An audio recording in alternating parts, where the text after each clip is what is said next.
Hello, xin chào các bạn đã quay trở lại với review 5 phút. Trong tập trước, vòng thi 8 lấy 4 đã diễn ra vô cùng đặc sắc và nằm ngoài dự đoán của tất cả mọi người, Thải Nhi và Mục Ninh đã từ bỏ quyền tham gia thi đấu. Chính vì vậy, Long Hạo Thần và Dương Văn Chiêu bắt đầu tiến vào vòng chung kết. Đây có lẽ là ngày hỗn loạn nhất trong cuộc đời Long Hạo Thần. Lời hứa với Lâm Khâm và tâm nguyện bảo vệ Thải Nhi cả đời hắn đều muốn thực hiện. Chính vì vậy, Hạo Thần đã đến tìm Thánh Kỵ Sĩ trưởng Hàn Kiếm để đưa ra một thỉnh cầu bất đắc dĩ. Điều mà Long Hạo Thần muốn thương lượng chính là quyền được lựa chọn 2 thành viên về Sa Ma đoàn của mình. Cái giá phải trả cho thỉnh cầu này chính là phần thưởng linh lô vô cùng chân quý. Không để mọi người phải chờ đợi lâu, trận chung kết đã chính thức diễn ra. Sáng sớm sân kỵ sĩ đông nghịt người. Trước khi lên sàn đấu, Long Hạo Thần chăm chú nhìn Thải Nhi một hồi mới dám lên tiếng. Thải Nhi, nếu như ta có thể giành được quán quân, muội có thể cho ta ôm một lát hay không? Đến khi cô gái trước mặt hai má đỏ bừng đồng ý, hắn mới tiến vào sân thi đấu. Đây là trận đối đầu được rất nhiều người chờ mong. Một người có tinh hải linh lô nằm trong top 10, một người có linh khí duy nhất của cả liên minh, hai ngôi sao song tử định mệnh của kỵ sĩ thánh điện, không biết ai sẽ giành được chiến thắng. Khi mọi người đang xôn xao bàn tán thì cả hai tuyển thủ cũng đã có mặt trong sân thi đấu. Cùng với tiếng trọng tài hô lên, hầu như hai người đều đồng thời phát động linh lực. Hai tay Long Hạo Thần giang hai bên, thành linh kiếm xuất hiện trong tay trái, tay phải uy vũ xuất ra làm vũ quang phủ dung.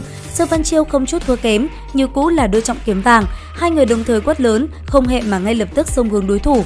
Ở trên không trung, Dương Văn Chiêu phóng thích ra Thăng Long trận, một con thanh long xuất hiện uy thế ngập trời, lập tức phóng về phía Long Hạo Thần. Phía đối diện, Lam Vũ Quang Phủ Dung cũng tỏa ra ánh sáng huyễn lệ, hưng phấn đón lấy công kích của Dương Văn Chiêu. Ngay khi hai lực va chạm, một tiếng nổ lớn vang lên rúng động cả sàn đấu. Đây quả thật là một trận đấu mãn nhãn, hai thí sinh vừa ra sân đã phát huy ra công kích mạnh nhất, không chỉ khán giả mà cả các vị địa chủ quan sát cũng đứng ngồi không yên. Dương Văn Chiêu không dừng lại ở đó, ngay lập tức phóng thích ra tinh hải linh lô. Đây là chiêu thức khiến cho tất cả trường giới kỵ sĩ phải ngưỡng mộ, bởi không phải ai cũng có thể đỡ được. Phía đối diện, Long Hạo Thần cũng ngay lập tức sử dụng ra kỹ năng của Thánh Dẫn Linh Lô. Đây là kỹ năng thứ hai sau khi linh lô của hắn tiến hóa. Khiến dẫn cùng với đấu sát toàn viên kiếm hoàn toàn hợp nhất, tiếng va chạm kịch liệt cùng với vô số ánh sáng bùng nổ giữa không trung. Không cần nói, hiển nhiên tinh hải linh lô của Dương Văn Chiêu mạnh hơn, nhưng những thí sinh càng chú ý tới Long Hạo Thần. Đó rõ ràng là Thánh Dẫn Linh Lô. Đối với Sa Ma đoàn mà nói, khi đối diện địch nhân cực mạnh, tỷ lệ sinh tồn sẽ gia tăng đáng kể. Giờ phút này, mọi người đều đã quên sự kiện Thải Nhi chịu thua, mặc kệ là Long Hạo Thần hay là Dương Văn Chiêu đều biểu hiện ra sức mạnh vượt xa đa số thí sinh. Phía dưới sàn đấu, sau một hồi giao chiến, cả hai đã có chút chật vật. Tuy vậy, uy thế không hề suy giảm chút nào. Song kiếm vung vẩy, Dương Văn Chiêu mau chóng ở trước người vẽ những đoạn văn tự kỳ quái. Đã cần phải nhân lúc thời gian ngắn ngủi trên không trung triệu hoán tinh diệu độc giác thú.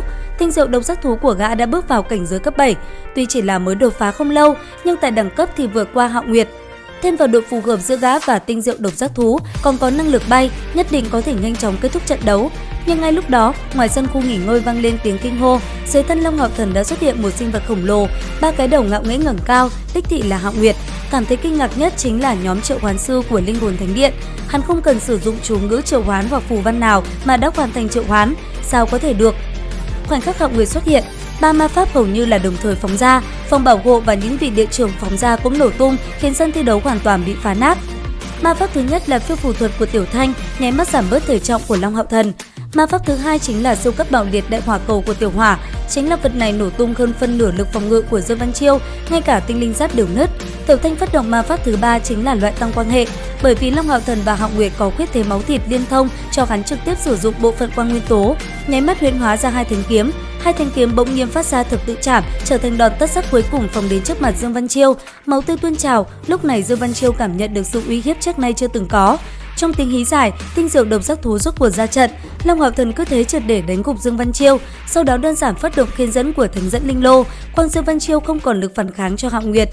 Khi sinh mệnh Dương Văn Chiêu bị uy hiếp, cho dù tinh diệu độc giác thú có mạnh tới đâu cũng không thể xoay chuyển tình thế.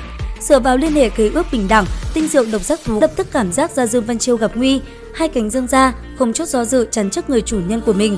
Thế nhưng lúc này cũng không thể làm gì khác. Thắng thua đã định. Đến đây thì cũng hết tập 48 Thần Ấn Vương Tọa. Xin chào và hẹn gặp lại các bạn ở những video tiếp theo.